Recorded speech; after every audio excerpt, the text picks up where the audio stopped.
Magandang umaga po. Ako po si Pinky Sinyan na maghahatid po sa inyo muli ng salita o mensahe na nagmumula sa banal na kasulatan. Pero bago po ang lahat, tayo po ay manalangin.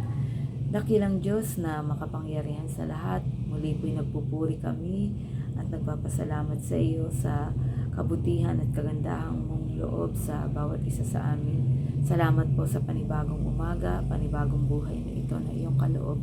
At nawa po, Panginoon, patuloy kami sa iyo ay nagpupuri, nagpapasalamat po, Panginoon, sa pag-i-entrust mo po sa amin at pagtitiwala sa mga gawain ganito, Panginoon. Lord, patuloy po ang dalangin namin, yung indwelling mo po, O Holy Spirit, at biyayaan niyo po kami ng Espiritu, ng kaunawaan, ng desire po, Panginoon, to go near to you, Panginoon, at nawa po, Lord, mag-minister sa amin yung mga salita mo na aming pag-aaralan sa umagang ito. Muli, Panginoon, maraming salamat at patuloy ang panalangin namin na pagsama mo, O Banal na Espiritu, sa amin all throughout ito sa morning watch po, Panginoon, at sa mga the rest of this day, Panginoon. Ikaw po ang patuloy na sumama sa amin. Lord, maraming salamat. And this all we pray in Jesus' name. Amen and amen. Makibasa po kayo sa akin sa Matthew 5:16 na ganito po ang sinasabi. In the same way, let your light shine before others so that they may see your good works and give glory to your Father who is in heaven. Pinamagatan ko po itong the challenges of a follower of Christ. 4 na bagay po muli ang nais kong i-share sa inyo patungkol doon sa mga challenges ng buhay na dapat nating gawin as a Christ, as a Christian po. Sabi nga po dito, the world runs counter to the cause of Christ. Poverty, violence, and wickedness seem to have the upper hand. The following challenges confront Christ followers in this dark world. Una po, the challenge of visibility. God called us to be the light of the world. Every believer is expected to make his presence felt like light in the dark. Ano po yung challenge of visibility? Ito po yung una-una. As a Christian po, in the midst of poverty, in the midst of violence and wickedness dito sa daigdig, tayo daw po yung maging visible sa atin na tayo ay Kristiyano. Lagi ko nga pong sinasabi din yun sa sarili ko na, Lord, I pray na makita ka nila sa akin at ako ay nasa iyo. Ano po yung ibig sabihin noon? Na yung bang testimony natin, makita na doon sa mga pananalita natin, sa pag-iisip natin, maging sa pagkilos natin, yung makita si Kristo na nasa atin. Visible ba yung testimony natin? Visible na makita yung pagiging Kristiyano natin.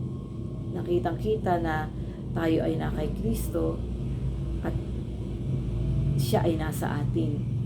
Yun po. Pangalawang challenge po is the challenge of keeping the flame of faith alive. We face trials every day that threatens to use up our spiritual fuel reserves. That's why it is important that every believer, every follower of Christ, make sure his oil does not run out. Prayer, fellowship, Bible reading, and worship are spiritual disciplines that ignite and keep our lamps burning. Ano po yung ibig sabihin ng pangalawang challenge po ito? The challenge of keeping the flame of faith alive. Yung pong laging nagbabaga tayo sa ating pananampalataya. Laging may apoy po. Dahil yung sa magulong mundo pong ito, hindi po nawawala yung kaguluhan. Yun nga po, hindi nawawala yung kagutuman, yung kaguluhan, yung mga kasalanan. Pero in the midst of all these things, kailangan meron tayong reserba. Yun daw, as a Christian, meron tayong fuel reserves. At paano po natin yan magagamit sa gitna ng poverty, violence, and wickedness. Kailangan daw po yung parang laging nag-aapoy, laging fueled tayo na dumating man yung mga bagay na pagsubok, yung bang fully charged tayo. Parang sa cellphone din lang po yan. Yung bang hindi mamamatay. Kapag nakikita mo nang mahina na yung battery, nasa 2 bars na lang yung battery mo, kailangan i-charge mo na. Sa sasakyan din, kung kokonti na lang yung gasolina niyan, kailangan mo din pong dagdagan yan para makarating ka dun sa pupuntahan mo. Same din as sa Christian. Ano ba yung mag-fuel sa atin as a Christian? Yan po yung prayer. Huwag pong mawala sa atin yung prayer, kasi yung a life without prayer is a life without power po. Yun po. Kaya sa ating challenge po yung keeping the flame of faith alive is yung maging prayerful po tayo. Huwag nating ilalayo yan sa everyday journey ng life natin, yung pananalangin. Yun din pong pangalawa, yung fellowship po. Para po ma-fuel yung ating Christian life is yung fellowship. Yun nga po yung face-to-face natin na every Sunday meron tayong Sunday service po. All over po yan dun sa bawat sangay natin ng JOS. At yung paghapon po, kami po nasa gaya-gaya na mag-serve po as encouragement to those people na nandoon at to those people na makakarinig nung yung pag-share at pagbabahagi ng salita ng Diyos. Pangatlo po, yung Bible reading. Huwag pong mawawala yun. Kahit po isang verse lang a day, yung bang mag-i-encourage sa atin how to go through to this day's journey. Every day po yan. Pag po sa umaga, yan po yung aking ginagawa. Yung bang, Lord, ano yung word mo for this day's journey? Yun po. Yun po yung isinesend ko din every day po dun sa FB story ko po. Yun po, yung bang nag-encourage, ito yung word ng Lord. Paano ka mamumuhay? Kasi yung pong word ng Lord, yun po yung giya natin kung paano tayo mamumuhay dito sa magulong mundo. Yun po, yung Bible reading. And last, yung pong pagsamba. These are the spiritual yung worship disciplines natin na mag-ignite and keep our lamps burning. Yun po, tandaan po natin yung prayer, fellowship, Bible reading, and worship. Yung pagsamba po, hindi lamang po yung pagsamba po hindi lamang doon sa yung kapag magkakasama tayo, kundi yung individual worship natin sa Panginoon. Yung ba pagising mo sa umaga, nandoon kagad yung sa puso mo, yung sambahin ko ang Panginoon dahil nagising pa ako. Sambahin ko yung Panginoon dahil biniyayaan niya ako at inalaw niya ako na mabuhay pa. Yun po. Kaya yun po, yung apat na bagay pa kung paano ma-fuel tayo as a Christian, as a believer. Ito po yung magsusustain sa atin para makatagal tayo sa pamumuhay natin, sa journey natin dito sa mundo. Prayer, fellowship, Bible reading, and worship. Pangatlo po is the challenge of converting light into action. We are challenged to make our faith felt through our actions and service. Faith without works is dead. Isa po sa yung bang meron kang faith, may action yan. Kasi yung faith na walang action is dead. Katulad po yung kapag po tayo ay tumanggap sa Panginoon as Lord and personal Savior, hindi po mawawala yung desire mo to serve Him. Yung desire mo na to please Him. Yung desire mo na intayin siya, yung intayin yung pagdating niya. At saka while waiting for His coming, yung bang ma-please siya, yung bang ma-motivate ka to please God. Yung motivation mo para mabuhay dito, yung motivation mo sa buhay mo, yung bang ma-please ma-please siya. Na while waiting for His coming, yung bang ma-motivate tayo para i-please siya. Yun po. Yun, ulit-ulit po ako. Yung bang sa buhay na ito, napaka-short po ng life. Kung ang pagkakabisihan lang po natin is parang to satisfy ourselves, parang napakalungkot naman po noon. Kasi sa isang Kristiyano po, ang manifestation that we are Christian and believer, yung faith natin may action. Yun po, yun nga po yung sinasabi ko na yung faith without works is dead.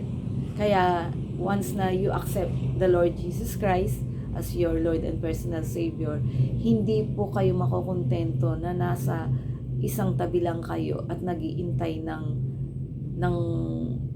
ibang mag-iintay ng kung ano na lang, yung ma-relax yung sarili mo. Kundi, i-desire po natin yan yung para magsilbi sa Panginoon, para papurihan siya, para iangat yung kanyang pangalan. At isa pa po, yung bang pag isa ka pong tunay na Kristiyano, hindi mo po sosolohin yung kaligtasan na ibinigay sa iyo ng Panginoon kundi i-share mo po yun. Yun po yung Great Commission. Kaya sabi nga po, challenge din po sa atin yan, yung converting light into action. Yung bang magkaroon tayo yun, yung isa sa desire natin yung paglikuran siya, ma-motivate tayo to please Him sa life natin, at saka makita into our action yung bang pagiging Kristiyano natin. Yung paggawa ng mabuti, pangunawa sa kapwa, pagmamahal sa kaaway, yan po yung mga manifestations o challenges sa atin na kung paano natin ilalagay sa action yung ating pananampalataya. At pang-apat po at huli, yung the challenge of purpose. We need to shine, not to gain recognition for ourselves, but to give glory and praise to God alone. Yun nga po, yung bang pagiging Kristiyano natin, hindi natin pinoplont yung pagiging mabuti, paggawa ng mabuti. Sabi nga po, kapag gumawa ka ng mabuti, huwag mong hayaan na yung lahat po ng ginagawa mo i-recognize, ipaalam. Hindi po dapat po diyan makita po sa atin na yung challenge nung purpose na tayo ay niligtas ng Panginoon para ibahagi din yung kaligtasang iyon sa iba. Yun ba yung pagmamahal ng Diyos sa atin, huwag natin suluhin, maibahagi. Yun yung purpose nung pagiging Kristiyano natin. So, nais ko lang pong ulitin yung ating 4 challenges of a follower of Christ. Una po, the challenge of visibility, the challenge of keeping the flame of faith alive, the challenge of converting light into action, and last is the challenge of purpose. God expects us to drive out evil and darkness in our midst through the light emanating from the lamps of our lives. Yun po. Yun daw pong kabutihan ng buhay natin, yung goodness that will cover up yung darkness na nandito sa mundo. Patuloy po tayong harapin yung mga challenges na ito. Yung challenge of visibility, challenge to keep the flame burning, challenge of converting the light into action, and the challenge of purpose. Yun lang po, at nawa po maging encouragement sa atin yung mga challenges na ito na aking isinare po sa umaga ito. To God be the glory po, and God bless us all.